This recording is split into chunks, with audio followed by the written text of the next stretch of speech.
Un nuevo concepto, una nueva propuesta.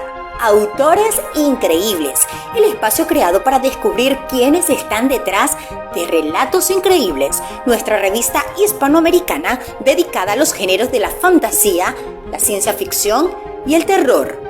Pueden apoyar nuestro proyecto adquiriendo el último número de la revista en sus plataformas de ebook como Amazon o Letgo. De igual manera, pueden sumarse a la comunidad de patrocinadores en Patreon, donde contarán con muchos beneficios a cambio de tu apoyo constante. Relatos Increíbles es una lectura para todos.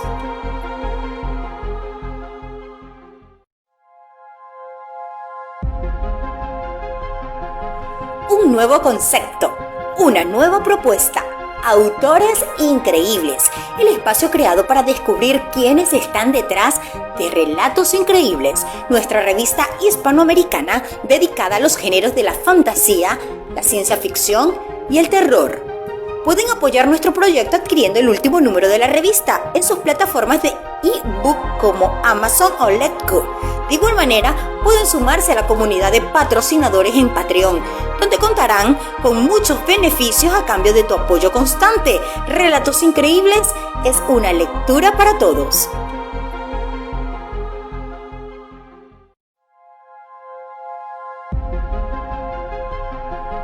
Un nuevo concepto, una nueva propuesta.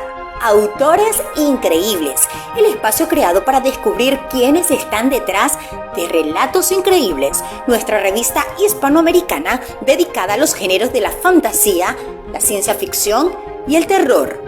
Pueden apoyar nuestro proyecto adquiriendo el último número de la revista en sus plataformas de ebook como Amazon o Letgo. De igual manera, pueden sumarse a la comunidad de patrocinadores.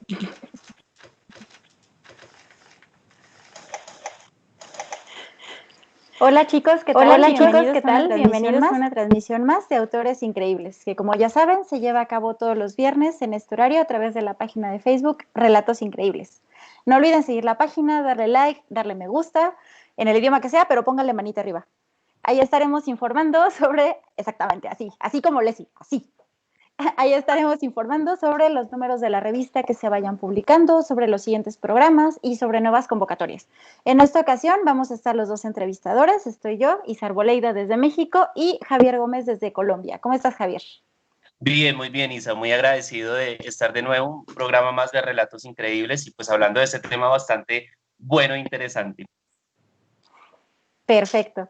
Ahora, en este programa estaremos platicando acerca de la obra de Mary Shelley, la tan conocida, adaptada e incluso parodiada Frankenstein o El moderno Prometeo. Para hablar del tema tenemos con nosotros a dos invitados, tenemos a María Ángela Ugarelli y a Leslie Galván. ¿Cómo están, chicas? Bien. Hola, muy bien. Perfecto, ¿listísimas para empezar? Súper listo. Sí. Perfecto. Y haciendo las presentaciones, María Ángela Ugarelli es licenciada en Literatura Hispánica por la Pontificia Universidad Católica del Perú. Ha participado en múltiples coloquios, tanto en Estados Unidos como en Perú, con estudios sobre diversos textos, particularmente los cantos de Maldoror, y ha publicado reseñas en revistas independientes, periódicos y revistas virtuales. Sus cuentos han aparecido publicados bajo los sellos El Gato Descalzo y A Eternum. Ha ilustrado también la portada de la revista Penumbria en su edición dedicada a H.P. Lovecraft. Actualmente se dedica a finalizar su doctorado en la Johns Hopkins University en Baltimore. ¿Cómo estás, María Ángela? ¿Me faltó algo? Nada, muchas gracias por la introducción, Isa, Javier. Muchas gracias por la invitación y estoy pues muy emocionada y muy contenta de estar aquí con ustedes y con Leslie para comentar este maravilloso texto que es Frankenstein. Perfecto, bienvenida, María Ángela. Y Javier, no sé si pudieras ayudarnos con la introducción de Leslie. Claro que sí. Por otra parte tenemos a Leslie Galván. Ella es comunicadora, directora del blog multiplataforma Tenebris, espacio dedicado a los géneros de terror y misterio y a la difusión de literatura peruana, ganadora de los estímulos para el libro y el fomento de lectura en el 2018 en la categoría de medios digitales del Ministerio de Cultura. También es fundadora de los clubes de lectura Leyendo con Tenebris y Clásico es Leerte. Asimismo, del podcast literario Paradero Ficción. ¿Cómo estás, Leslie? Bien. Leslie. Ya me acostumbré. Tranquilo. Sí, bien. ¿Me faltó algo? ¿Se escapó algo? No. Ok, vale. No, Javier, chanclazo para ti. Cada que pronuncies mal el nombre va a ser cuota. Me han venido dando chancla desde antes de comenzar esta transmisión. No, es más, cada que digas mal el nombre va a ser o que cambies el nombre del programa, vas a tener que donar en Patreon. Lo siento. Esa va a ser tu cuota, ya vi. Bueno, y regresando al tema, para conocer la obra de Frankenstein, creo que lo primero que hay que conocer es el contexto de la autora. Entonces, ¿qué es lo que está sucediendo cuando se escribe Frankenstein? Tenemos varias situaciones que están ocurriendo, que es, bueno, son finales del siglo XVIII, es inicios del siglo XIX. Tenemos la independencia de Estados Unidos, tenemos la Revolución Francesa, tenemos la independencia de las colonias españolas, y todo esto hace que se vean sacudidas estructuras políticas y sociales tradicionales tanto en Europa como en América. También tenemos el elemento de la revolución industrial en Inglaterra, tenemos el surgimiento del romanticismo y tenemos todos estos ideales que están permeando la sociedad de fraternidad, de libertad, de igualdad, y es en este clima en donde se comienza a gestar esta autora que es Mary Shelley. No sé si quisieran agregar algo respecto a este contexto. Creo que brevemente apuntar que en este momento histórico del que estamos hablando, la división entre ciencia y literatura o poesía y humanidades que vemos actualmente no era tal, ¿verdad? La combinación o digamos la forma de gestarse del intelectual era de tanto ciencias como de letras, y esto facilita la gestación de un género como la ciencia ficción, ¿no? Está mucho más cerca la ciencia de lo mágico y de lo oculto que en la actualidad, donde vemos que literatura y poesía y ciencia están muy divididos. Claro, muy buena observación. Y no sé si quisieras agregar algo tú, Leslie. Sí, de hecho creo que esta novela tiene una principal característica, ¿no? Y es que hace una diferencia en el tema del romanticismo, ¿no? Que es una corriente que surge también opositora, digamos, ¿no? De esta época, ¿no? Y también en el sentido de que hace una diferencia porque no sigue, digamos, el canon clásico de las novelas de esa corriente, ¿no? Y como dice María Ángela, se van más al tema de ciencia ficción y ello, ¿no? Seguro más adelante vamos a comentar más sobre el tema, pero creo que es importante mencionar, o en todo caso recalcar, ¿no? Ello. Claro, y de hecho son muchos elementos muy interesantes que se ven en esa novela, porque se ven como tanto elementos del gótico como elementos de ciencia ficción y que están innovando. Y es esta dialéctica, a veces dialéctica y a veces conflicto entre ciencia y la parte de la humanidad. Pero se ve todo entremezclado en una sola obra. Y ahora, ¿quién es Mary Shelley? Bueno, Mary Shelley proviene de una familia de intelectuales liberales, ambos, tanto su padre como su madre. Sin embargo, su madre fallece cuando ella es una bebé. Y ese fallecimiento es una de las varias pérdidas que va a sufrir la autora a lo largo de su vida.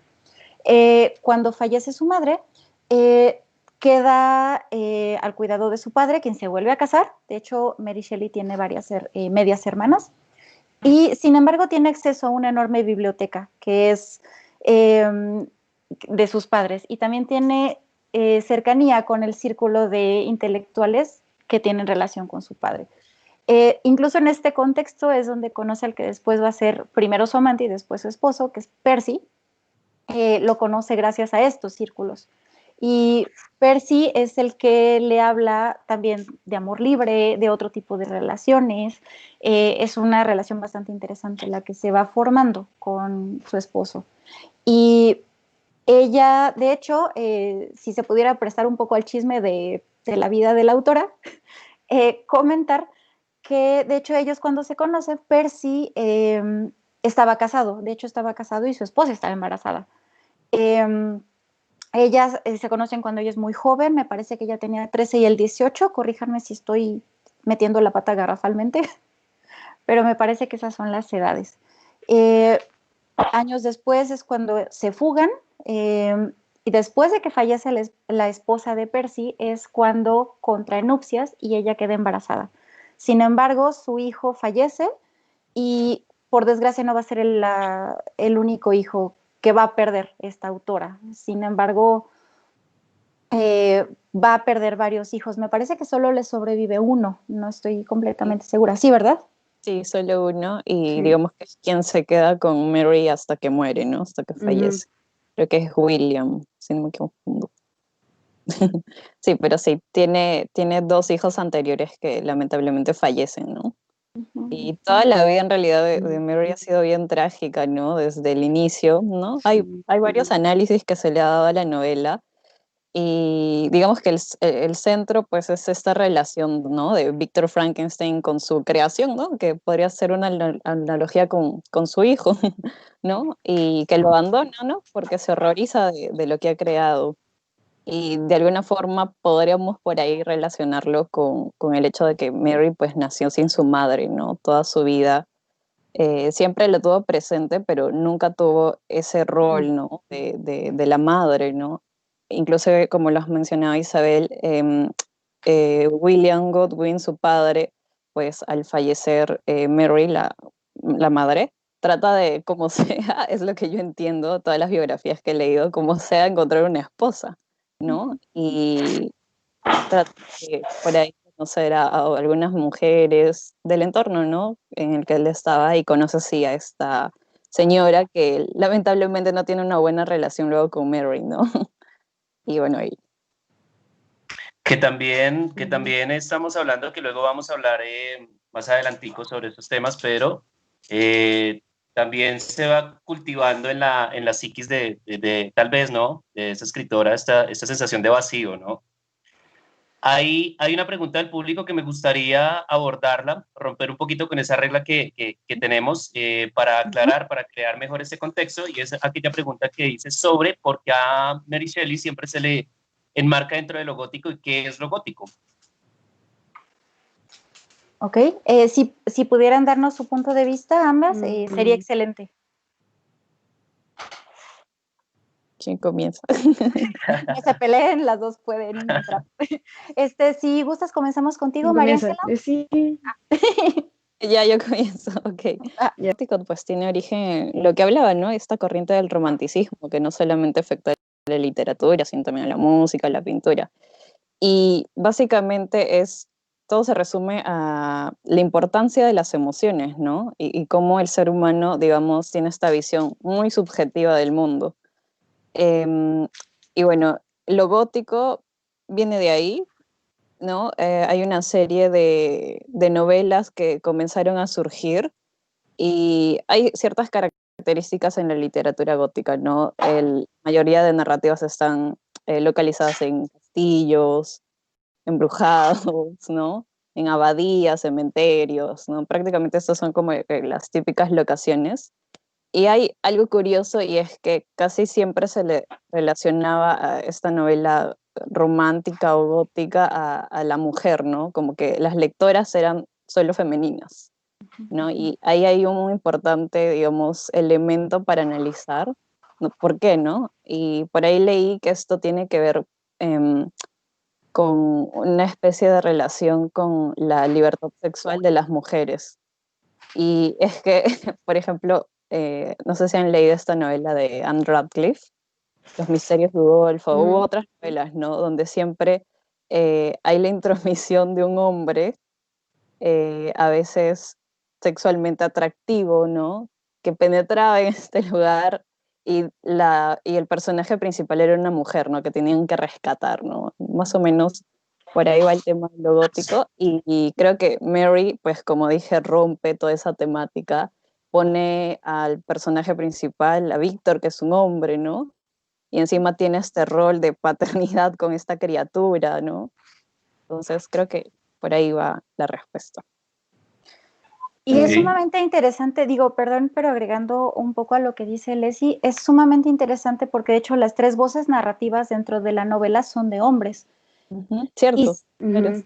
Que son Walton, Víctor y la criatura. Claro, en realidad la voz femenina no es la que más resuena, a excepción quizá un poco del personaje de Elizabeth, pero que en realidad no es una de las voces principales dentro de la novela. Y también está la chica esta, que no me acuerdo si era em, parte de la familia. Había ¿Justin? personaje, sí, Justine, un personaje muy Just- hermoso, Sí. claro. Ujú.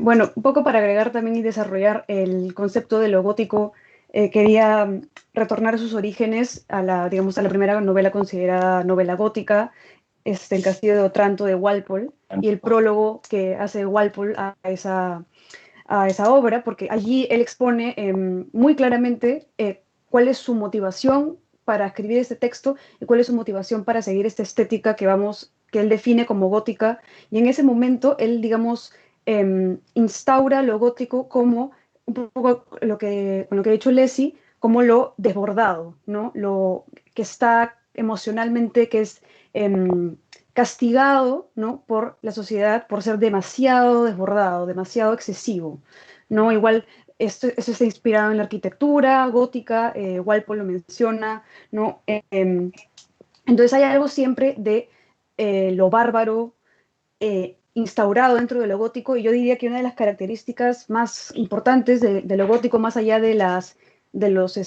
aparejos, ¿no? Como las casas embrujadas o las momias y todos estos tropos que tenemos, es que siempre hay un otro mágico, místico, que viene de algún otro lugar distinto a perturbar el orden, ¿no?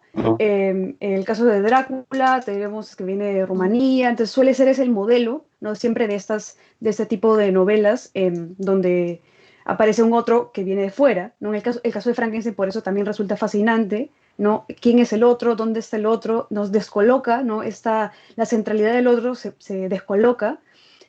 Y también, también continuando el hilo de Leslie, es Víctor Frankenstein es un personaje bastante particular, ¿no? Si vemos las convenciones de género de las que hablaba Leslie, ¿no? De la mujer que tiene que ser rescatada por el hombre, ¿no? Esto es muy claro en el Castillo de Otranto, ¿no? Las mujeres que se desmayan siempre, que tienen una salud muy endeble. Esas son las características de Víctor Frankenstein también.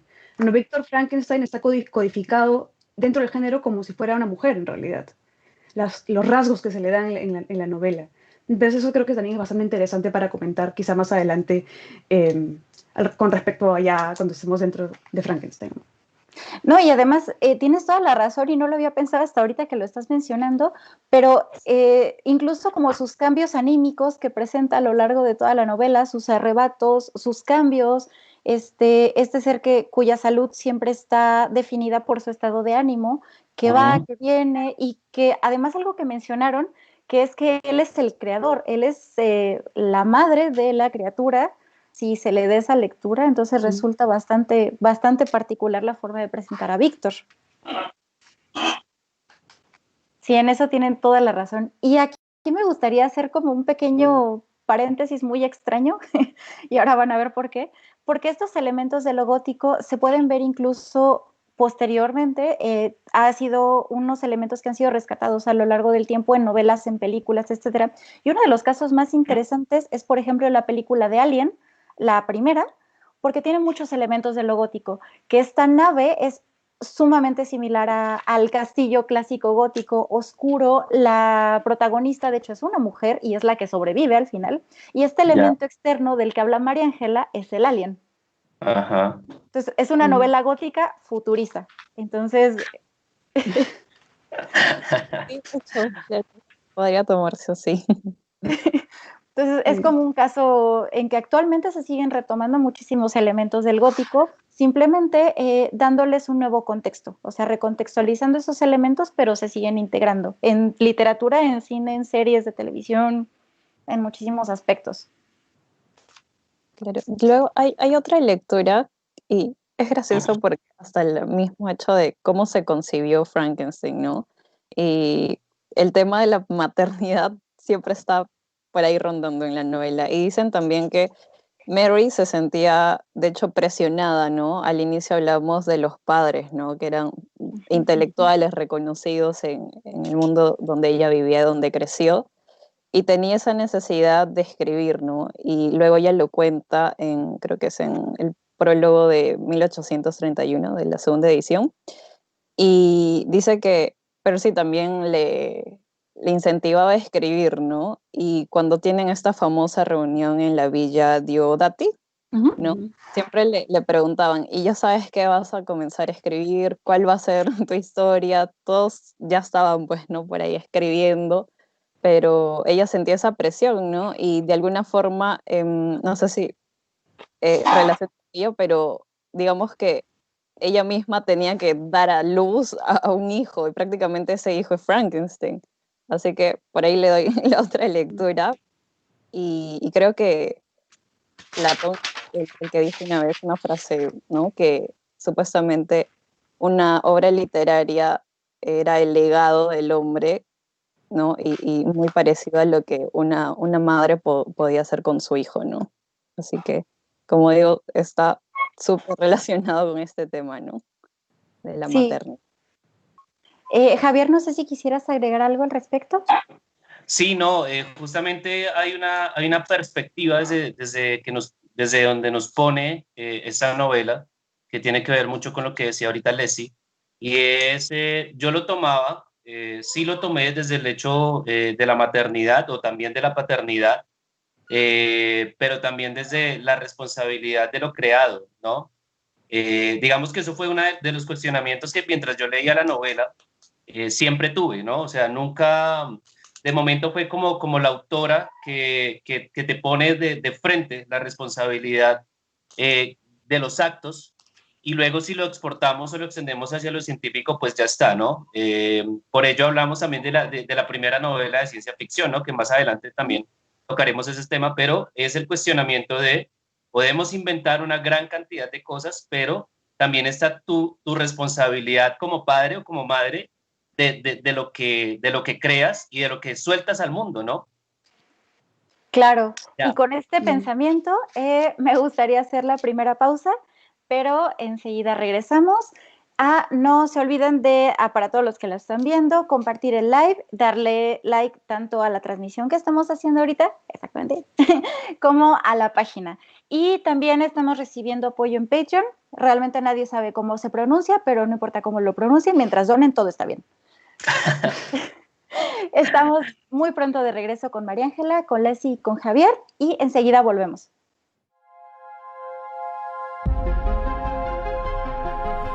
Un nuevo concepto, una nueva propuesta, autores increíbles, el espacio creado para descubrir quiénes están detrás de Relatos Increíbles, nuestra revista hispanoamericana dedicada a los géneros de la fantasía, la ciencia ficción y el terror. Pueden apoyar nuestro proyecto adquiriendo el último número de la revista en sus plataformas de e-book como Amazon o Letgo. De igual manera, pueden sumarse a la comunidad de patrocinadores en Patreon, donde contarán con muchos beneficios a cambio de tu apoyo constante. Relatos Increíbles es una lectura para todos.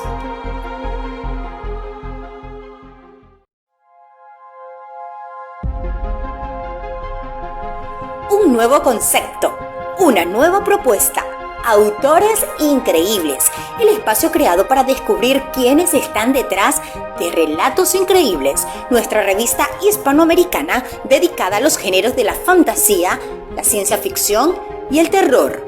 Pueden apoyar nuestro proyecto adquiriendo el último número de la revista en sus plataformas de e-book como Amazon o Letgo. De igual manera, pueden sumarse a la comunidad de patrocinadores en Patreon, donde contarán con muchos beneficios a cambio de tu apoyo constante. Relatos Increíbles es una lectura para todos. Incluso las hadas que confeccionaba el Dr. Frankenstein eran hermosas. José Luis Zárate. Van Helsing nunca ha tenido problemas para arrastrar al Dr. Frankenstein. Sus cuentas de luz siempre han sido desmesuradas. José Luis Zárate. Frankenstein nunca temió a la criatura. Era el único que sabía que funcionaba con 52 baterías que necesitaban recargarse 4 veces al día. José Luis Zárate. Si algo le reclamaba la criatura a Frankenstein, es que nunca hubiera aprendido a hacer el zurcido invisible. José Luis Zárate.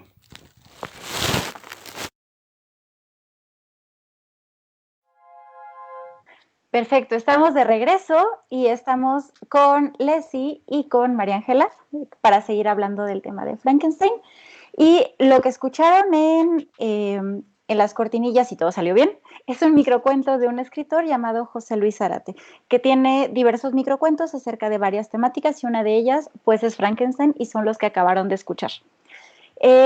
No se olviden de compartir, de darle like al en vivo, de darle like a la página, de estar compartiendo la transmisión, de estar compartiendo nuestras publicaciones y también pedimos apoyo para todos en Patreon. Y al respecto, tenemos una lista de donadores aquí presentes. Javier, si nos haces el honor.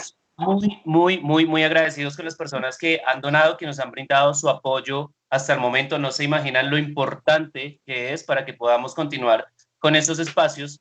Y por ello le agradecemos a Leili Málaga, a Salvador Ortiz, a Omar González, a Pedro Castro Puentes y a Falco Rivera. Muchas gracias por su apoyo, muchas gracias por creer en esto y tengan la confianza de que seguiremos mejorando y seguiremos trayendo estos temas para ustedes. Isa, hay de parte del público una pregunta que pues también quisiera que dejáramos sobre la mesa para seguir contextualizando y para seguir haciendo que nuestro público se vaya contextualizando tal vez, porque siento que todos conocemos a Frankenstein como ese sujeto verdecito que ha sido cocido, bueno, que el monstruo es Frankenstein y que no sabemos sobre lo gótico y que no sabemos sobre muchos asuntos al respecto. Entonces, por ello, dice, ¿qué ejemplos tenemos hoy en día del género gótico? ¿Cómo se han actualizado los tropos? Okay, no sé si de pronto, Leslie. En realidad, no he chequeado, o sea, no tengo ahorita en la mente algo nuevo en el género gótico, porque todavía veo que hay como reimpresiones y reediciones de los clásicos, ¿no? Entonces, por ahí he visto pequeños cambios en lo que ya venimos conociendo, ¿no? Por ahí, no sé, en el tema de vampiros, están fortaleciendo esta imagen de la vampira así toda empoderada, ¿no? Como Erce Verbatori, por ahí. De ahí, la verdad que ahorita no recuerdo algo tan específico, pero yo creo que todavía seguimos continuando los tropos, ¿no? De alguna forma. O sea, ahí María Ángela tal vez conozcas algo que Creo nos que sí, un poquito, porque yo estoy de acuerdo en que los tropos se siguen utilizando, pero creo que también se les da como el lado contrario del tropo, ¿no? Estoy pensando ahorita en Memorias de Drácula, de Nostroza, y cómo ese cuento subvierte un poco bueno, es un cuento cómico, ¿no? Una parodia. También en la película que se menciona, la de Mel Brooks, Young Frankenstein, y en el cine, muchas de las nuevas películas que están apareciendo que utilizan tropos de lo gótico, se utilizan precisamente para generar una subversión y colocar esta posición del otro que siempre se codificaba junto con su espacio, ¿no? El castillo de Drácula y con Drácula, ¿no? En Rumanía, lejos, para colocar al otro más bien dentro de nuestro espacio y utilizar, digamos, los elementos, las herramientas del gótico para gotificar cosas que no lo eran antes, ¿no? También se me ocurre el cuento de Amparo Dávila, Alta Cocina, ¿no? En el que se describe la preparación de un platillo de forma como si estuvieran haciendo una cosa caníbal y Sí, como súper una comida genial. de gente. Ajá, y es claro, y en realidad nunca se comenta qué cosa es lo que se está cocinando, pero la forma en la que lo describe es como totalmente visceral y brutal. Y es una acción Entonces, cotidiana. exacto. Entonces, como rarifica una acción cotidiana empleando el vocabulario de lo gótico, ¿no? Y es Sí. que los géneros literarios nunca se agotan en su totalidad, ¿no? Siempre se están recurriendo a diferentes espacios y a diferentes personajes que tienen que ver incluso con supuestos de que ya se han agotado ciertos temas, y siento que la literatura o los escritores conviven con cada uno de estos espacios o estos tantos espacios con los que le fueron significativos, ¿no? Y también ocurre muchísimo que este género de lo gótico también es una puerta de entrada a la literatura de muchos jóvenes, de muchos escritores incluso, ¿no? Edgar Allan Poe, Lovecraft, Mary Shelley, estos clásicos de clásicos que siempre terminan influenciando muchísima escritura y sobre todo escritura de terror. Pero como mencionó antes Isa, también siento que la ciencia ficción, no solamente en Alien, sino también en par de narraciones, tal vez zombies o constantemente en el cine se está recurriendo a ciertos espacios o ciertas ideas actualizadas de lo gótico. Entonces, pues también sería como mi opinión y mi cucharada ahí del momento. No, y sí es cierto que, o sea, yo creo que no está agotado porque, por ejemplo, incluso Guillermo del Toro usa muchos elementos de lo gótico en sus obras. Es como uno de los ejemplos más visuales. Por ejemplo, su obra Crimson Peak es completamente una obra gótica. Los elementos de la casa, los elementos de los monstruos, el tratamiento de la otredad también, los elementos femeninos, tiene una serie de elementos que son claramente góticos y que usa mucho en sus películas. Ahora, el laberinto del fauno también es una muestra bastante latente de lo gótico. Pero incluso también para hablar de actualización, estoy de acuerdo contigo, Isa, y alguna de las panelistas aquí presentes también lo había mencionado sobre este enfoque de género, también que se le da también como actualización al tropo, ¿no? Bien. Y aquí, Javier, te ganaste otra chancla porque se te olvidó uno de los colaboradores de Patreon. Se te olvidó mi mamá. Lo siento. Dale, Isa, preséntala. Te toca donar doble y te toca chancla. Ya vimos, ese es tu castigo. Falta también darle un agradecimiento a una de las fans más recurrentes, además, que es mi señora madre. Sí, que es Elizabeth Jiménez García, o sea, mi mamá. Ella había faltado. Y regresando un poco al tema que atañe esta visita y esta tertulia, tenemos el nacimiento de Frankenstein, tenemos el nacimiento de la obra y tenemos el nacimiento de la criatura, que están increíblemente ligadas además. Ahora, ¿cómo es que surge no sé si alguna de las dos quisiera decirnos cómo surge la idea de Mary Shelley o esta tertulia tan conocida con Polidori, con Byron, con Percy, y creo que andaba por ahí alguien más. No sé si quisieran comentarnos algo acerca de esta reunión tan mencionada y tan conocida. ¿No se peleen? Que un poco. María Ángela, no sé si pudiéramos empezar contigo. Bueno, es que no sé comentar de esta historia que es tan conocida, que ya es un poco también manida, ¿no? Esta reunión de los autores que se ponen esta competencia para ver quién crea la mejor historia, ¿no? Y Mary, allí es cuando se le ocurre la idea de Frankenstein y ella termina ganando. Y pues esta reunión, al ser, digamos, el lugar de gesta, es como el lugar de gesta de esta obra y a la vez del monstruo en paralelo, ¿no? Y son unas condiciones extraordinarias, ¿no? Y por eso se recuerda esta como curiosa escenificación de los escritores compitiendo entre sí para ver quién logra la mejor historia, ¿no? Claro.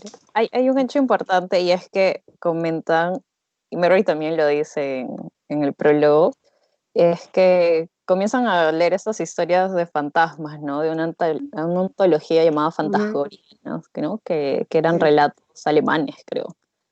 Y sí, pues todos se proponen el reto y creo que al final los únicos que lo consiguen es Mary y luego... Porque siempre quedo yo como víctima, mira. Otra chancla que me andaban dando. Ya sé. No, le retiramos la chancla a Javier y seguimos con el programa porque estamos de regreso, afortunadamente. Vale. Y retomando un poco, regresando a cómo surgió la idea de Frankenstein y cómo surgió la criatura. Nos quedamos en que se van de vacaciones a la cabaña casa de Lord Byron porque la hermana de Mary estaba prendada de él, o sea, estaba enamorada de Lord Byron y terminan en una reunión de vacaciones eh, se me fue el nombre, en Villadati. En Ginebra, Suiza. Exactamente.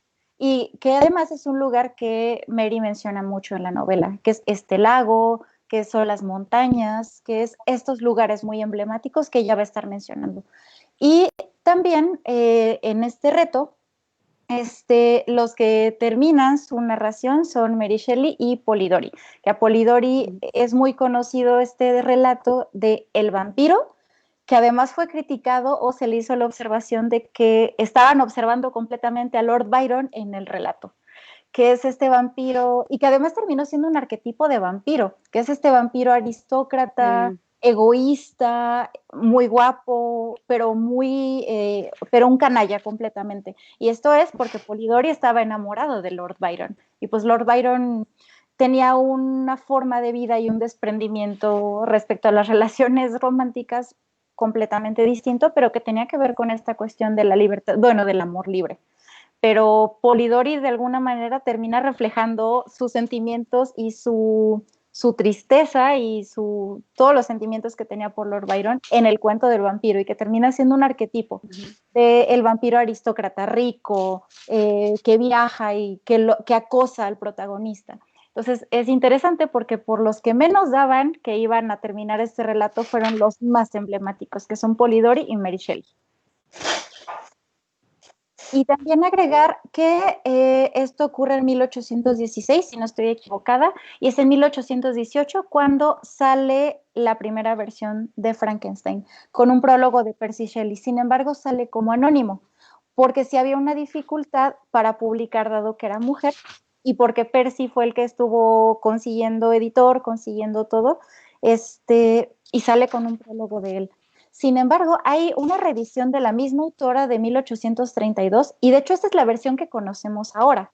O sea, no conocemos la primera versión de Frankenstein, sino conocemos esta segunda versión que ella estuvo trabajando, que le quitó cosas, que le incluyó otras. Entonces no es la misma versión que ella escribió en un inicio.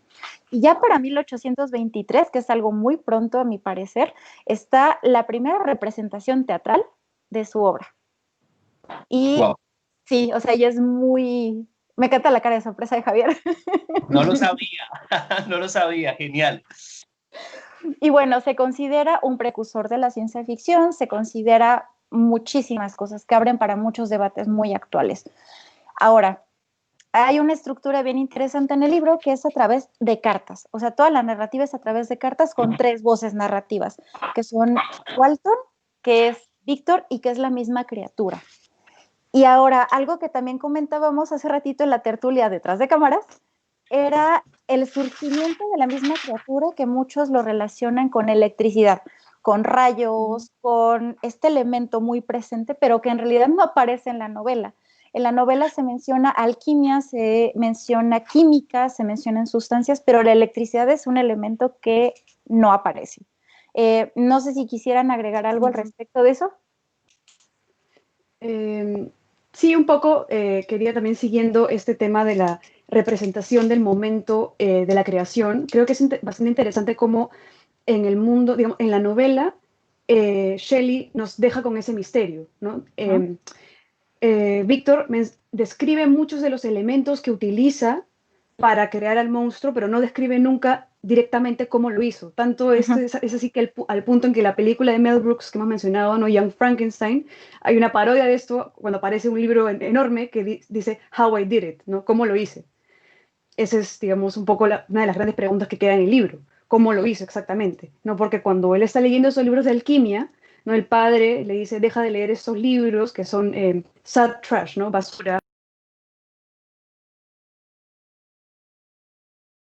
En las interpretaciones visuales, en las películas, siempre vemos los rayos, siempre se ve, o casi siempre se ve la escena en la cual el Dr. Stein une los pedazos y crea efectivamente este monstruo. Mientras que en la novela, él menciona de manera muy explícita que él escoge las partes y los miembros con los que va a construir a Frankenstein por su armoniosidad. Sí. Y porque él quiere crear un cuerpo bello, él no quiere crear un monstruo. Él quiere crear un compañero digamos que de conversación, ¿no? De cierta forma, alguien que sea quiere crear un ser igual a él, a sí mismo, no tiene la intención de crear un monstruo. Entonces es bastante interesante cómo en las más recientes interpretaciones de Frankenstein, no estoy pensando en la serie Penny Dreadful, por ejemplo, se está explorando más ya esta versión de Frankenstein, del doctor Víctor Frankenstein, un poco menos como un científico loco, que es como suele aparecer en las películas en blanco y negro, por ejemplo, la de Boris Karloff, no es el científico loco que grita, está vivo, y nos cae el rayo, ¿no? Y es esta locura lo que lo impulsa a querer crear vida. Y ahora se está, digamos, repensando un poco el personaje de Víctor Frankenstein y dándole ya como esas características un poco más introspectivas y de esta idea, las ideas alquímicas, ¿no? De producir oro del carbón, él quiere producir de los cuerpos muertos vida, ¿no? Y un poco pensando en por qué, cuál es su motivación, cuáles son, digamos, sus momentos introspectivos de debilidad, además, porque en estas secciones de películas antiguas vemos este científico loco, digamos, que es casi imposible de detener en su locura y en su fervor de crear vida, ¿no? No tiene mucha racionalización, es simplemente el poder puro, ¿no? En cambio, en estas versiones nuevas tenemos una exploración mucho más profunda y aparece el doctor Víctor Frankenstein más bien como un personaje como lo que hemos hablado hace un momento, ¿no? Como la heroína gótica, un personaje más endeble, más reflexivo, más emotivo, ¿no? Y que tiene una reacción muy emocional frente a su criatura. Sí, Leslie. De hecho, hay algo curioso, ¿no? Y es que Víctor justamente estaba obsesionado y crece con este tipo de literatura, ¿no? Citan a Cornelius Agripa, Paracelso, ¿no? Y luego cuando él decide estudiar, ¿no? Porque los padres lo mandan a estudiar a la universidad, se da de choque con esta ciencia moderna, ¿no? Que está, digamos, transformándose. Y él le da igual y se va con sus libros, ¿no? Igual escucha la advertencia de los profesores, ¿no? Y es interesante porque o sea, no es un científico racional, ¿no? Sino que se va de frente a lo impío, a lo prohibido, ¿no? Como Sí. Mariana. Sí, es cierto, y que además lo menciona mucho cuando empieza a hablar del frenesí por terminar su obra, que en un inicio fue muy pensada y las partes de los cuerpos escogidas con cuidado, como dice María Ángela, a pasar a un frenesí completamente notorio de quiero terminar y quiero darle vida a esto que estoy creando para toparse con pared al momento en que lo crea, porque se va de espaldas. Y algo que alguna vez él vio como hermoso, en cuanto tiene vida, es tan horroroso que sale corriendo. Y que lo abandona, además, a su suerte. Pero además sí es cierto lo que comentan, que su intención no había sido hacerlo horroroso, y esta imagen del maquillaje con costuras y todo deformado, en realidad eso no aparece en la novela. Incluso menciona que tiene un cabello negro, largo, lustroso, que la piel es uniforme, pero que es amarillenta, los ojos muy claros. Adelante, Javier. Sí, no, o sea, de todas formas, me corrigen, porfa, pero de todas formas sí hay una reacción de Víctor Frankenstein ante su creación, ¿no? De todas formas sí hay un reconocimiento como su criatura como monstruo. Quisiera hablar, lo hago también en parte tal vez por el público, y es, el monstruo no era horroroso, o por lo menos no fue su intención, pero sí hay una reacción de choque, de sorprendimiento y también de una sensación de huir, ¿no? Quisiera que habláramos un poco también sobre ese asunto. Sí, puedo entrar aquí. Es un poco también, pensando un poquito en teoría también, la idea del artista y cómo un poco la idea de la obra de arte fracasa una vez llega a su culminación, ¿no? Como el proyecto nunca es como se pensó originalmente, ¿no? Entonces, si pensamos en el abandono que supone la creación misma de un texto o de una obra, siempre se va a dar con el encontrón con el proyecto que era. Nunca va a poder ser. Digamos, de cierta forma, Víctor Frankenstein estaba de cierta forma condenado al fracaso al poner tanta expectativa en ese monstruo que iba a crear, que iba a ser, pues, de cierta forma, un interlocutor para él, y resulta ser una criatura monstruosa, abogada digamos, finalmente a destruir y no a poder tener una relación, digamos, dialéctica con él, no al rechazar a su criatura y no poder tener un diálogo real con esta criatura, porque esta criatura es tan disímil de lo que él pensaba que iba a poder crear, a pesar de que la criatura, que es un rasgo muy importante que creo que difiere bastante por lo menos en las primeras representaciones fílmicas, que es muy ilustrado al hablar. Pues me trago. El monstruo es muy ilustrado hablando, ¿no? Cuando Sí. la representación de Boris Karloff, por ejemplo, pues solamente son gruñidos y... Que es algo que me molesta. Realmente la criatura llega a hacer unas reflexiones que calan muchísimo en el interior también, porque uno logra ponerse justamente desde dos puntos de vista, ¿no? Desde un punto de vista de creador, pero también logra conectarse con ese momento de abandono, con esa sensación de soledad, que creo que es algo con la que toca mucho a las sensaciones humanas, ¿no? Todos en algún momento nos hemos sentido de esta forma y que leer a la criatura estas cartas que le manda a su creador, estas cartas que él mismo hace, pues termina siendo un asunto en lo que uno siente una empatía tremenda.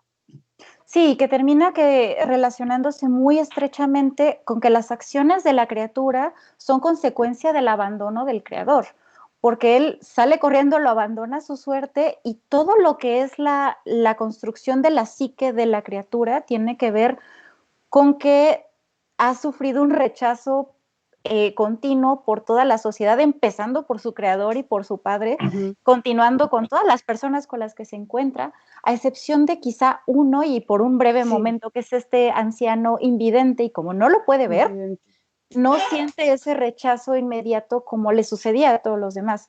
Pero toda su vida fue de rechazo y empezando por el que lo creó, entonces sí se entiende también cómo fue desarrollándose. Entonces uno no puede evitarse preguntar qué hubiera pasado si se le hubiera dado otra dirección a esa criatura, si se le hubiera dado esta guía, de la cual en realidad careció por completo.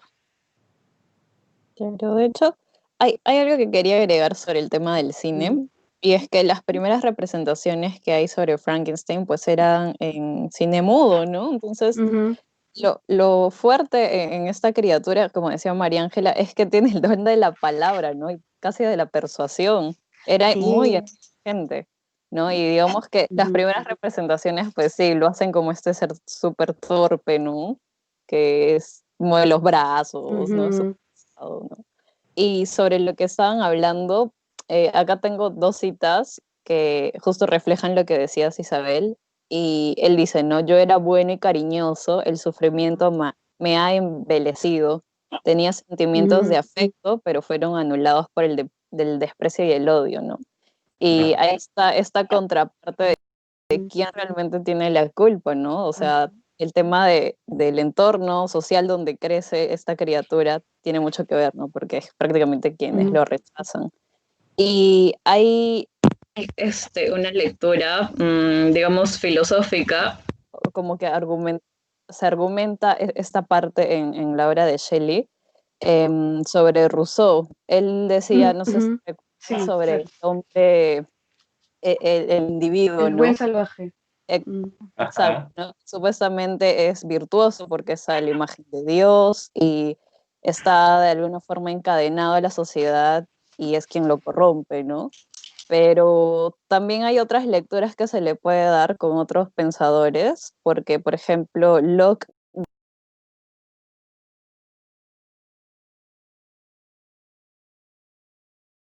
es como una página en blanco que digamos, cambia según el entorno, ¿no? Hay una cuestión ahí bien filosófica bastante en la novela, ¿no? Que es interesante analizar. Sí, completamente. Y una discusión muy, muy visible acerca de la naturaleza humana, a final de cuentas.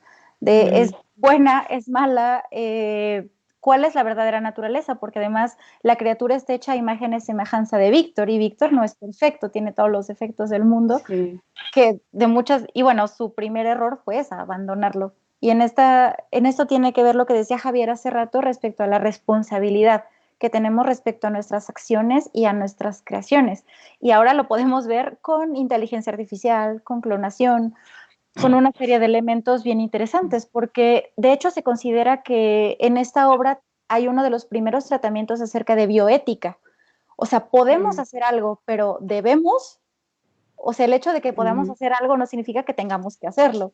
O sea, ¿cuáles son las implicaciones? Y aquí me acuerdo mucho de una película, una de las películas de la saga de Alien, que se llama Prometeo, curiosamente. Buscan a sus creadores, a los ingenieros, y le dice el androide, ¿qué pasa si la respuesta a por qué nos crearon es, pues, porque podíamos? Y en este caso, Víctor crea la criatura porque puede. Ya. Entonces es uno de los tratamientos de bioética y ya de principios del siglo XIX ya tenemos este elemento, pero que sigue siendo relacionado con un montón de cosas que están ocurriendo hoy en día: transhumanismo, clonación, inteligencia artificial, muchísimas cosas. Yo quería, justamente hablábamos detrás de cámaras. Uy, perdón. Dime, María Ángela, perdóname, dime. No. Continúa. Lo que pasa es que voy a cambiarle la orientación a la pregunta, entonces Dale. no sé si quieras hacer el aporte acá y luego... Sí, lo último que quería decir sobre esto es pues, plantear el asunto de la singularidad, ¿no? Y llegar a la singularidad, y cómo Frankenstein es como una especie de protosingularidad si pensamos en la inteligencia propia de una máquina, porque Frankenstein nace con digamos, el monstruo de Frankenstein nace con una conciencia. Y digamos, aquí es donde entra el debate de es buena, es mala, y cuando lleguemos a la singularidad, a cuando las máquinas puedan, digamos, tener su propia conciencia, ¿será buena, será mala, nacerá buena, nacerá mala? ¿Podremos controlarla? ¿Cuál es nuestra responsabilidad dentro de esa creación? ¿Qué hará la sociedad con esta creación también? Sí. Vaya, pero yo quería devolverme un poquito en el tiempo y es preguntar justamente porque en cierta forma habían unos visos y unos avances científicos y unas preocupaciones científicas de la que tal vez podamos achacar, ¿no? O debatir acerca de que también justamente Mary Shelley venía empapándose de cierta forma o conociendo estos avances o escuchando tal vez de estos avances y me supongo alguna preocupación también detrás de estos avances. No sé si esté en lo correcto o haya algo o haya otro chancletazo que dar ahí. De hecho, sí, creo, ¿no? Porque ella refiere mucho que en esa época estaba interesada por la ciencia, ¿no? Es más, creo que en esta reunión en Villa Diodati, el científico que estaba ahí presente era Polidori, ¿no? Y tengo entendido que le hacía leer algunos panfletos o revistas, ¿no? Científicas, y de que estaba ella inmiscuida e interesada, lo estaba, ¿no? Interesante María. perspectiva. Sí. Estaba tratando de recordar directamente un libro que...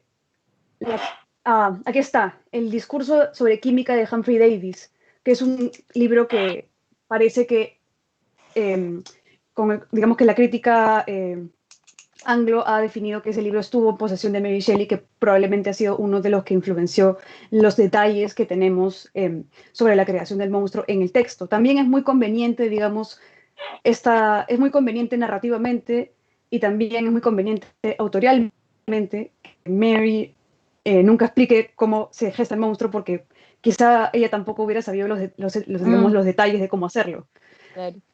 Pero a la vez nos lo deja a la imaginación y enfoca el problema en otro lugar, ¿no? Ella, digamos, la pregunta más es el por qué y sobre las consecuencias de la creación, y en las películas siempre la pregunta se vuelve más el cómo y también las consecuencias, ¿no? Pero no es tanto el porqué filosófico de por qué crear el monstruo, cuando el libro enfoca más por el lado de la creación y por el lado de la procreación del ser humano en cuanto en cuanto a querer crear algo que llene un vacío, no querer llenar un vacío, sea el vacío de esta pulsión del propio Víctor por querer crear la vida después de la muerte, o llenar, digamos, un resto que falta para poder como llenar un vacío. En el texto siempre se repite, estoy solo, no tengo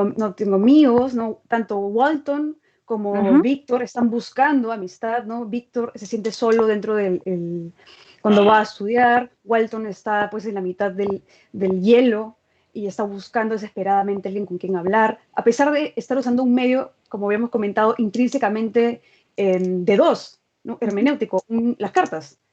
¿No? Es como, es bien raro, bueno, curioso que mientras escriben una carta a alguien dice, no tengo ningún amigo, ¿no? Sí. Y eso es también quizás reflejo de cómo, uy, me corté, creo. No, te No, estábamos escuchando bien. Sí, de pronto un poco cortada, pero en general creo que bien. Bueno, ahorita ya se congeló un poco, creo. Sí, pero bueno. En lo que regresa María Ángela, esperemos que regrese con nosotros muy pronto, de que es irónico que la creación de Frankenstein, o sea, que Víctor a Frankenstein, a darle vida a una criatura, haya causado tanta muerte. Es algo bastante paradójico. ¿Qué tal la cara de sorpresa, Javier? No, fue más un suspiro, como wow, sí, tienes toda la razón y sabes que justamente es así. Sí, y que además, sí es cierto lo que comentaba María Ángela, de que todo el tiempo están diciendo estoy solo y que de hecho todos están buscando cómo llenar esa soledad, irónicamente terminan creando una criatura que siente lo mismo. O sea, que tiene las mismas inquietudes y que siente ese mismo vacío y que busca cómo llenarlo. Entonces, termina siendo una relación bien interesante entre las tres voces narrativas. María Ángela, ¿estás ahí? Creo que regresa. Creo que no te vemos, pero nada más confírmanos si nos escuchas bien. Creo que todavía no. Creo que todavía no la escuchamos bien. Pero, otra cosa que quería comentar antes de que vuelva María Ángela con nosotros, es por qué se llama el moderno Prometeo. ¿Qué relación tiene? O sea, se llama Frankenstein, pero otro de los títulos es el moderno Prometeo. Ahora, ¿por qué este título? Y creo que María Ángela está queriendo volver con nosotros. Sí, perdón, acabo de resucitar. No, no te preocupes, a todos nos pasa todo el tiempo. Sí. Sí, no sé si quiero tomar la palabra para lo del moderno Prometeo. Sí, claro. Bueno, este es un mito antiguo, ¿no? Es griego, el origen, y supuestamente Prometeo es quien roba, me parece, el fuego de Zeus, ¿no? De su rayo, creo, ¿no? Y se lo da a los hombres. Creo que él es uno de los que moldea y crea a la humanidad, ¿no? Y les aporta este conocimiento. Y me parece que hay dos vertientes en este mito. Hay uno, a ver, acá tengo las palabras porque están en latín, creo. Ahí está, el Prometheus Pyrphorus, que es el portador de fuego, ¿no? El que roba el fuego, se los da a los humanos, y el Prometheus Plasticator, perdón, el que moldea, el que da forma, ¿no? Y de alguna forma hay una relación ahí bien directa con Víctor Frankenstein, ¿no? Sí. Por ahí creo que es la relación. Y también dentro, digamos, de ese asunto de Prometeo es, bueno, no solamente las dos vertientes de Prometeo, en la cual el fuego suele representar el conocimiento, ¿no? Un conocimiento que el humano no debería haber tenido nunca. Sí. Y eso también es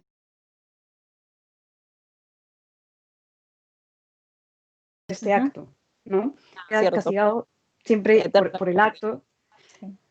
Justamente quería preguntar eso, la relación del castigo de Prometeo con el castigo que en cierta forma, si se quiere ver así, tiene que vivir Víctor Frankenstein, porque hay una angustia también después de la creación de su criatura. Sí, bueno, la criatura dice en algún momento que al carecer de, digamos, al carecer de miedo, eso es lo que le da su poder. Y parte de este miedo o no miedo es que Víctor Frankenstein tiene todo que perder y vemos frente a nuestros ojos cómo pierde cada una de esas cosas digamos, por este acto, ¿no? Por este acto del fuego de Prometeo o de dar forma a su criatura. De ahí, digamos, el castigo se corresponde con el acto, digamos, eso es parte del mito de Prometeo, ¿no? Claro, y que además, digamos, y alguien que sabe cómo hablar de pérdidas es Mary Shelley. Tal cual. O sea, que sabe de primera mano qué es perder a los seres queridos que están más cercanos. Entonces, son pérdidas que a final de cuentas también se ven reflejadas durante toda la lectura y es un constante sufrimiento que al lector nos llega. Y hay un tema que me gustaría destacar también, que es el tema de la soledad. Y al respecto, María Ángela tiene un ensayo publicado por la revista Lucerna en donde hace un tratamiento específicamente del tema de la soledad en la obra de Frankenstein. No sé si pudieras hablarnos un poco de esto. Claro. A mí me parece, bueno, yo argumento un poco en ese trabajo que Frankenstein es básicamente una poética de la soledad, ¿no? Si dejamos de lado por un momento la interpretación maternal acerca del trauma de la maternidad con respecto a Frankenstein y a su criatura, porque esta es una de las corrientes principales de interpretación que se da al texto. Hay un constante, digamos, todas las motivaciones dentro de la novela son consecuencias de una soledad o de una búsqueda de algo que complete, ¿no? El escribir una carta es, digamos, buscar un interlocutor. La creación del mismo Frankenstein es la búsqueda de un interlocutor, la búsqueda de alguien o algo con el cual cerrar un círculo hermenéutico perfecto, es decir, una comprensión total perfecta, ¿no? Y en la obra se enfatiza mucho la imposibilidad de comprender, la incomprensión, ¿no? Incluso Víctor Frankenstein, habiendo hecho él mismo a su propio interlocutor, lo rechaza inmediatamente. ¿No? Habla de la imposibilidad de comunicarnos perfectamente y de la ansiedad que produce y soledad que produce esta imposibilidad de comunicarnos con nuestros pares, con nuestros colegas, etcétera. Y vemos eso también reflejado en la estructura caja china que tiene la novela, no una novela dentro de otra, dentro de otra, dentro de otra, que hace esta cadena comunicativa, le da muchos saltos y lo aleja cada vez más del lector. Ya no tenemos un relato en primera persona directo, sino un relato en primera persona dentro de una carta, dentro de otra carta, que está siendo leída por la hermana de Walton a la vez, ¿no? Que nunca se expresa de ninguna forma. Y también esto da alguna explicación, o no explicación, pero entra junto con este asunto del lago como lugar de paz y el hielo como lugar como algo violento y donde ocurren las escenas finales, ¿no? Porque vemos al inicio un Walton muy ilusionado con el hielo y hablando de la majestuosidad del hielo y de la belleza del hielo. La novela comienza con esta digamos que, oda al hielo, pero es donde finalmente vamos a ver que este hielo blanco, austero, cruel, ¿no? Va a ser un reflejo y va a ser escenario más bien de los desencuentros de los personajes y su imposibilidad de comunicarse. Y bueno, por ahí va un poco también quería comentar junto con esto de la soledad, que fue un desarrollo que hice posteriormente al texto que escribí, que es un poco las ideas políticas de Mary, cómo se condicen con esta idea de la soledad o la no soledad, porque Mary Shelley, al igual que pues, Mary Wollstonecraft, abogaban por un sistema político de comunidad o comunitario, o por el triunfo de lo comunitario frente a lo individual o al individualismo romántico. Entonces es interesante cómo aquí tenemos una novela de personajes absolutamente individualistas que abogan solo por sus propios intereses. Tenemos muy pocos personajes, o uno o dos, que ponen por encima de sus propios intereses los intereses de los demás, solamente quizá la prometida de Víctor, porque Víctor en pues, el furor de la creación solo pone su propio interés, tampoco nunca piensa en lo que la criatura va a pensar cuando despierte. La criatura también su interés de tener una pareja, Walton el interés de mantener vivo a Víctor para que le cuente la historia y para que solamente lo ve, digamos, como un interlocutor perfecto que él estaba buscando, ¿no? Está de cierta forma objetizado como el interlocutor perfecto que él estaba buscando, que al final muere también, ¿no? Todos estos intentos de comunicación fracasan, son fracasos constantes, rupturas constantes y darse, ¿no? Con este hielo que es, digamos, el no poder comunicar. Sí, quizá ahí sería también la madre de Víctor, que ella se enferma por estar cuidando a Elizabeth. De hecho, los personajes femeninos son en donde se podría ver más este desprendimiento o este no egoísmo, y los personajes más egoístas terminan siendo los personajes masculinos. Quizá el amigo de Víctor sería algo entre como medio camino, porque siempre está preocupado por él. Y el único momento en el que se ve que rompe con esto el personaje de Víctor Frankenstein es cuando está a punto de terminar a la compañera de la criatura, y en eso dice, no, estoy siendo un egoísta porque estoy pensando en mí, pero ¿qué es lo que voy a desatar en el mundo? Y luego si estos dos se reproducen, ¿qué es lo que va a pasar después? Pues ahora sí ya nos cargó el peso, entonces, pues, y es cuando él dice, voy a desatar un terror sobre el mundo. Y esa es mi casa.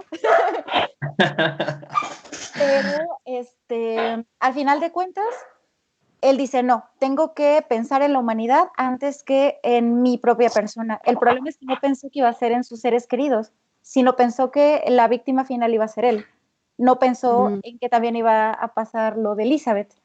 Y antes de pasar a las preguntas finales, me gustaría saber también la opinión de Leslie respecto a estas temáticas que se manejan en Frankenstein, como son la soledad, los páramos y los escenarios. Sí, de hecho, esto que mencionaba María Ángela de esta oda al hielo, ¿no? A lo frío, ¿no? A lo gélido, es parte de digamos, estas novelas románticas, ¿no? Que relacionan los sentimientos de los personajes con la ambientación. Y bueno, también como mencionaba, digamos que yo creo que Mary tenía este ideal, ¿no? De familia amorosa, de que hayan todos los integrantes clásicos, ¿no? En una familia consolidada, ¿no? Que ella no lo tenía. Y no sé si se han dado cuenta, pero lo que la criatura aprende básicamente es de esta familia del anciano intendente, de los del Lacey, creo que Lacey, algo así es el apellido. Y no sé si se dieron cuenta que no hay una madre en esa familia, ¿no? Entonces, creo que es importante, como decía María Ángela, esta relación digamos, del cuidado familiar, ¿no? Que en la sociedad se dé ello. Y también hay algo importante y es sobre la educación. No sé si recuerdan qué tipo de libros leía la criatura en su proceso de formación, ¿no? Creo que por ahí está el clásico de Werther, luego está El paraíso perdido. Paraíso perdido. Paraíso perdido, sí. Milton, ¿no? Y creo que hay muchos mitos de los que se nutre la novela y que la hace tan genial, ¿no? El paraíso perdido es uno de ellos, ¿no? Luego tenemos, no sé, por ahí relaciono Fausto con el conocimiento, ¿no? como mal. Luego está el golem también, ¿no? Que hace esa criatura de arcilla y que tiene un origen medio divino con el tema de la cábala hebrea, creo, ¿no? Sí. Pero en cambio en Frankenstein es todo lo contrario, no es muy materialista, ¿no? Sí, es una lectura bastante interesante esa también. Sí, o sea, creo que es una polifonía de cosas ahí para analizar. Es que es muchísima tela de donde cortar ahí. Sí, es interesante lo del golem porque pues el golem, para poder crear un golem, ¿no? Uno tiene que ponerle en la boca un papel con la palabra sagrada, ¿no? Para poder darle vida y de cierta forma la palabra sagrada, entre comillas, son estos libros románticos, el canon romántico del cual se nutre el monstruo de Frankenstein, ¿no? Que son como que de donde aprende a ser un ser, donde aprende a ser, literalmente, pero aprende sobre arquetipos románticos, Sí. ¿no? Que no son el mundo real, ¿no? De otra forma. Sí, Interesante justamente, aspecto. romanticismo. Sí. Y no sé si, Javier, nos pudieras hacer el honor de leernos las preguntas que nos ha estado mandando el público, que parece que está desatado este día. Vaya, listo, vamos a comenzar. Es que hay un montón. Dice, ¿a qué edad Mary Shelley escribió esta obra? A los 19, según yo sé. 18. No, fue más joven, me parece como los 18. 16. Yo pensaba que estaba entre los 16 y los 18. Que tiene que ver con cuándo lo escribe y cuándo se publica. A lo mejor ahí está como el pequeño desfase, entonces si tiene 16 cuando lo empieza a escribir y ya cuando sale la primera publicación sería justo lo que decía Leslie, entre 16 y los 18.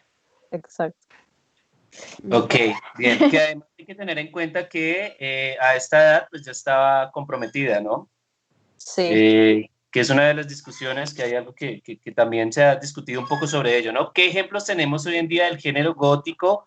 Bueno, esto ya lo tenemos. A la criatura le definen como el moderno Prometeo. ¿Tiene algo que ver con la película Prometheus? ¿Lograron hallar el paralelismo?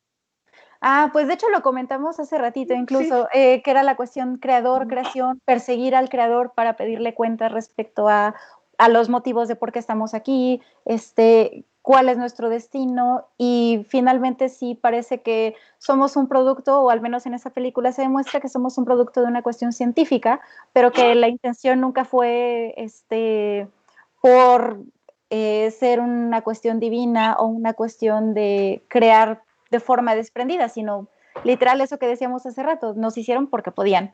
Y Víctor hace su criatura porque podía. Entonces sí existe un paralelismo muy evidente entre la película y la novela, que de hecho por eso se titula Prometheus.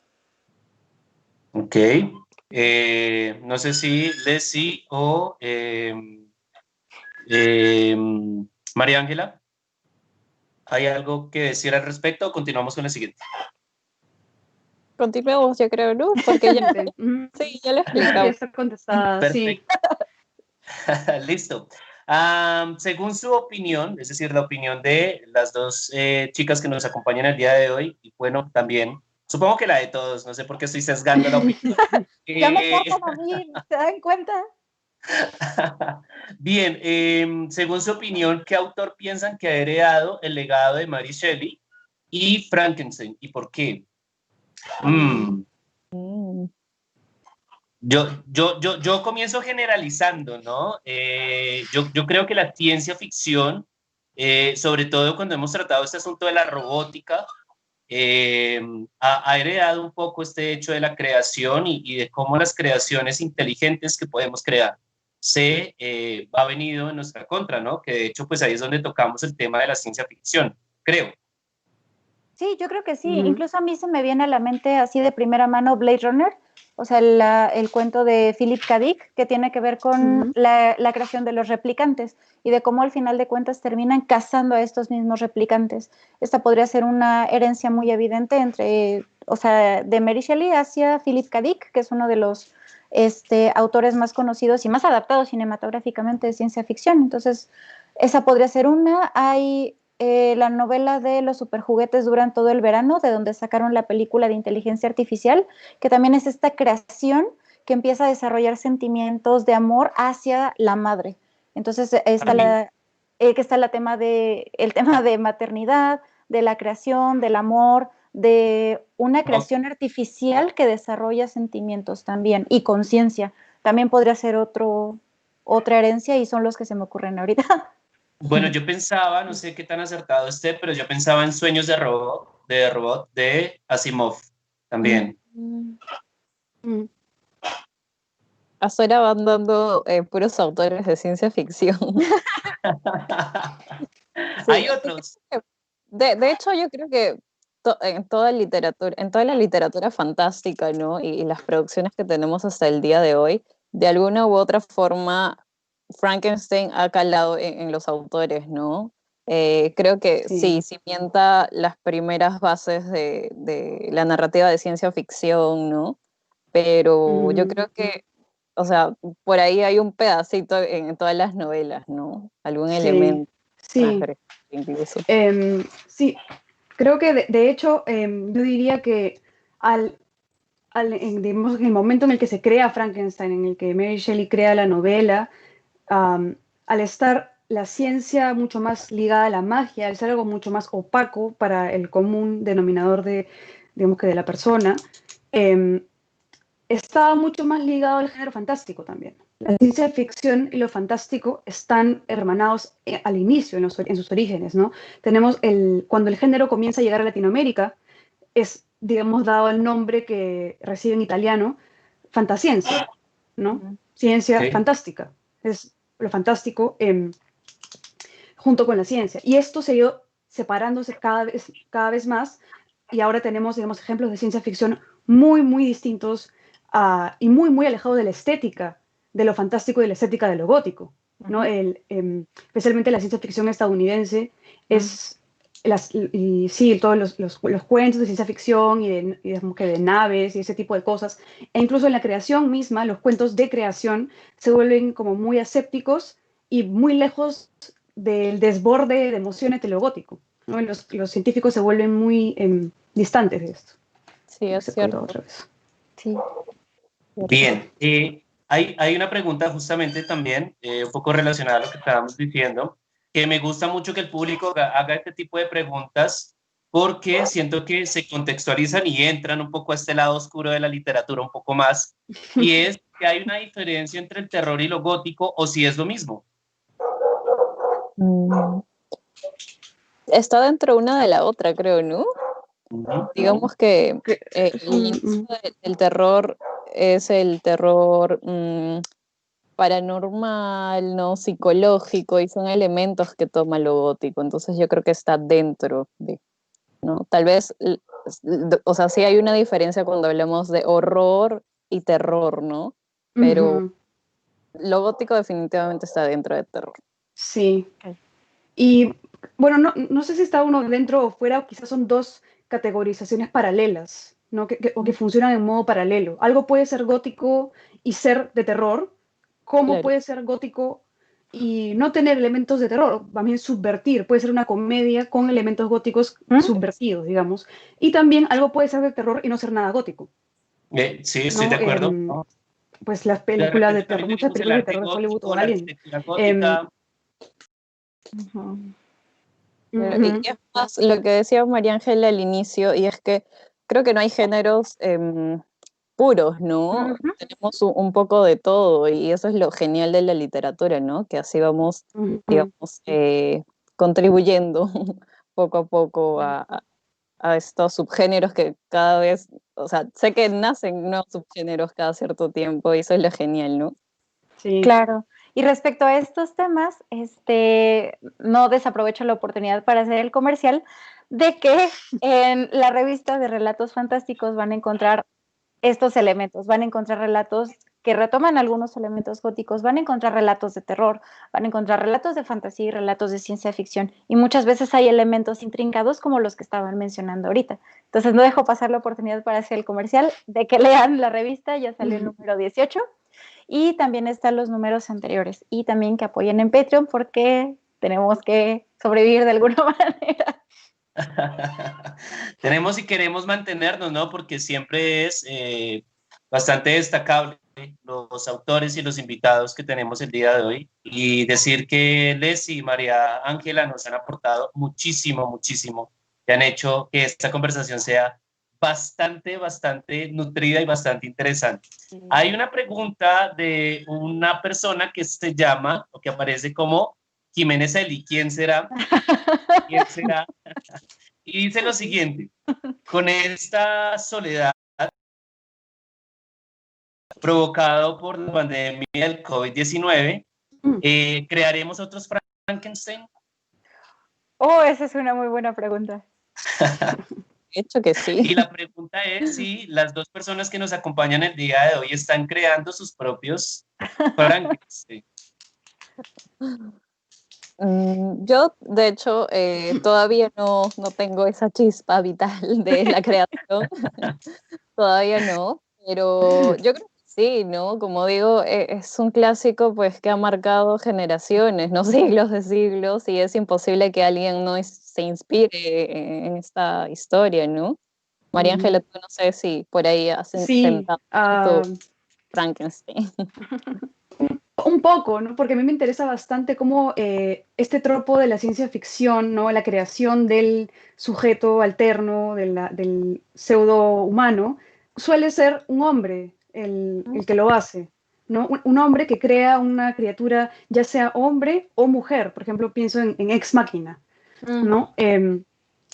Entonces, bueno, yo tengo algunos cuentos que exploran eso desde una perspectiva femenina, o cómo sería, digamos, que una mujer haga un monstruo de Frankenstein o un monstruo de, digamos, un androide o un autómata.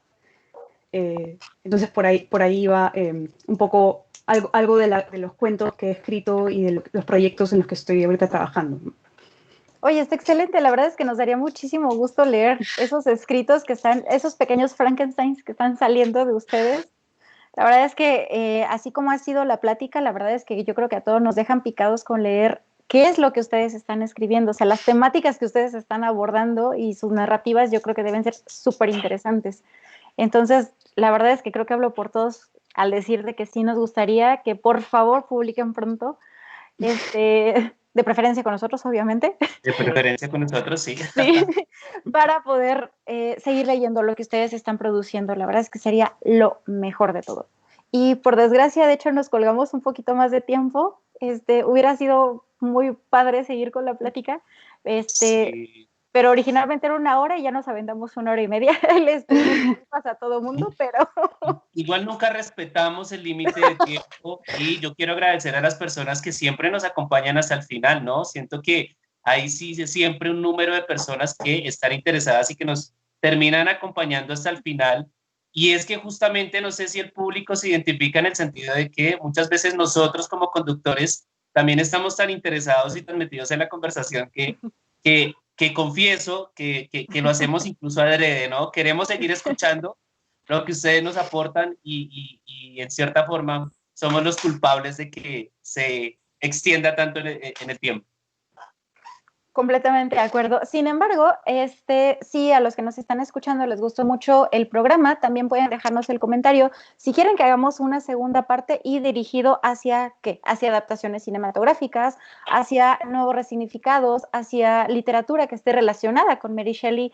Pueden dejarnos el comentario y pues por supuesto que estamos abiertos a recibir opiniones. Así es como surgió la segunda parte del programa de Stephen King. Puede surgir una segunda parte de Frankenstein y de Mary Shelley. Entonces estamos recibiendo sugerencias y siempre los vamos a estar leyendo. De repente no tenemos tiempo de sacar todos los comentarios al aire porque de repente son muchos y pues el tiempo nos come, pero hacemos todo lo posible.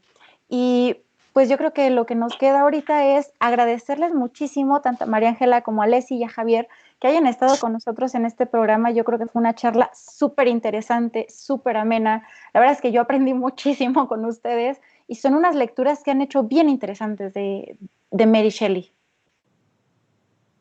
No, gracias por la Sí, gracias a invitación. ustedes. Siempre es un Exacto. gusto escuchar a otros lectores, ¿no? Eso es lo genial de la literatura, ¿no? Que podemos justamente tener diferentes perspectivas y se hace algo bien chévere, ¿no? Escuchar todas Ujú, ellas.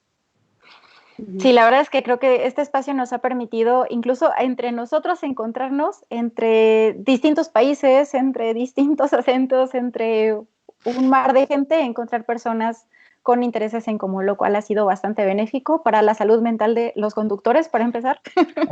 Sí, bastante. Y el apoyo también siempre del público. Isa, te mandan muchos saludos, muchas felicitaciones. Haxor Ernest te manda unas felicitaciones. Qué excelente conductora, qué genial el programa. Luis Zapata, también un saludo a Luis Zapata, que siempre nos sigue, siempre está con nosotros. Y también de nuevo, muchísimas gracias a las dos panelistas que nos acompañaron, a María Ángela y a Leslie. De verdad que también estoy de acuerdo con Isa, de que se aprendió muchísimo, que nos queda faltando un poco, siento que queda faltando, es que es mucho lo que hay que decir. Yo sigo pensando que en cuanto a condición humana hay mucho que extraer, tanto del lado de Víctor Frankenstein como de la criatura, ¿no? Eh, Acuérdate, Isa, que te comprometiste a hacer una segunda parte de Stephen King, ¿no? Por ahí te lo están recordando. Sí, no se nos olvida, no se preocupen. De hecho, estamos pensando hacia dónde dirigirlo, pero queda igual muchísima tela de dónde cortar, porque es un autor que saca, o sea, respiramos, nos echamos una siesta y él ya sacó otros 3 libros, entonces. Sí, como también hay que decir que si el público así lo quiere, habrá segunda parte de Mary Shelley, porque insisto que nos queda faltando muchísimo. Completamente de acuerdo. Y pues no se olviden de darle me gusta, darle like a la publicación, a la página, compartir el en vivo. El en vivo se queda en la revista de Relatos Increíbles para aquellos que no pudieron verlo en ese momento. Se queda el en vivo, entonces no se preocupen. Y no sé si quisieran dar algunas palabras finales. Leslie. Sí, yo quería invitarlos, por favor. Al inicio mencionaron que manejo un blog. Me pueden encontrar en Facebook, Instagram, en YouTube como Tenebris Blog. También tengo 2 clubes de lectura. Uno es Leyendo con Tenebris, que es el club de lectura de mi blog. Leemos solo terror y misterio todos los meses. Para este mes estamos leyendo La semilla del diablo de Ira Levin, para ponernos ahí en el mood de terror. Y tengo otro club de lectura que coorganizo con algunos amigos, que es Clásico es Leerte. Nos encuentran en Instagram y en Facebook. Solo leemos clásicos. Y también tengo un podcast que se llama Paradero Ficción, así que si les gusta ahí escuchar a 4 locos, nerds hablando de literatura, pues nos pueden seguir. Estamos en Spotify, en iVoox y en Instagram también. Y les quería hacer 2 recomendaciones hablando de Frankenstein. Hay un libro súper genial que se llama Mary Shelley, su vida, su ficción, sus monstruos, escrito por Anne K. Mellor. Léanlo porque hace un desglose genial entre líneas de toda la novela. Y también si quieren leer otro formato de la novela, les recomiendo este de aquí. Es un manga hecho por Junji Ito. Sí. Es una adaptación, sí. Así que bueno, si quieren saltarse pues, de la narrativa gráfica, ahí les dejo la recomendación. Perfecto, sí, excelentes recomendaciones, Leslie. Sí, yo también puedo hacer mi cherry. Yo manejo una página de Instagram bajo el nombre Hex, H-E-X. El handle es Hex 6 veces con una X al final, en el que pongo mis dibujos y también anuncio cuando voy a publicar algún cuento.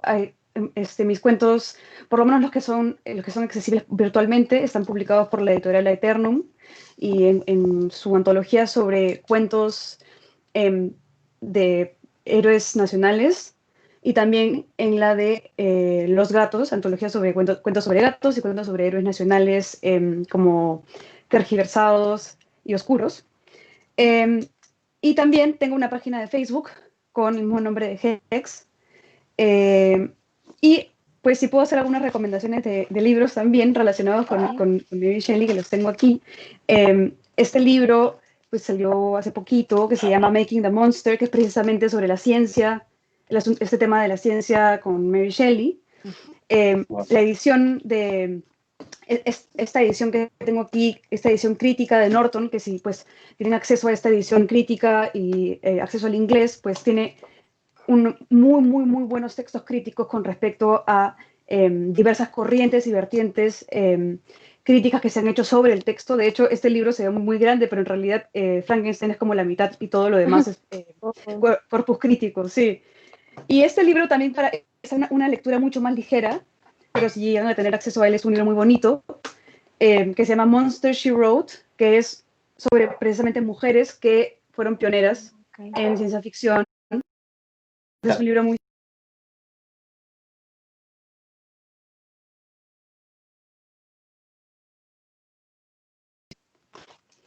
Bien. Perfecto, creo que son excelentes recomendaciones para cerrar el programa. La verdad, muchísimas gracias por las recomendaciones y por haber estado aquí con nosotros. La verdad es que hemos disfrutado muchísimo la charla y no se olviden de seguir todas las recomendaciones de las panelistas, seguirlas en Instagram, en Facebook, en YouTube, en todas partes. Creo que es lo mejor que podemos hacer.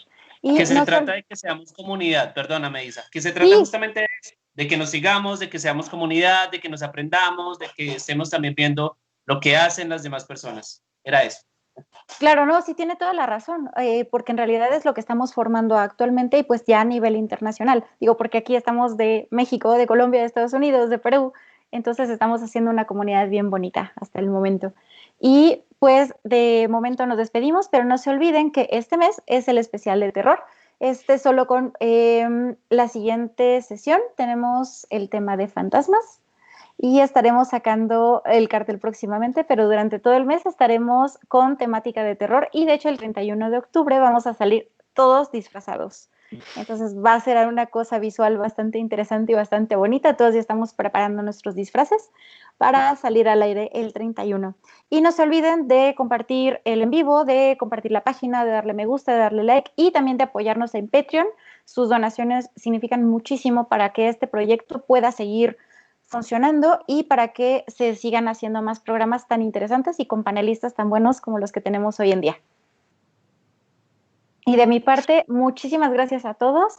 La verdad les estoy muy, muy agradecida por estar acá y esperamos volver a tenernos muy pronto en un programa futuro. Muchas gracias. Gracias, igual. No, muchísimas.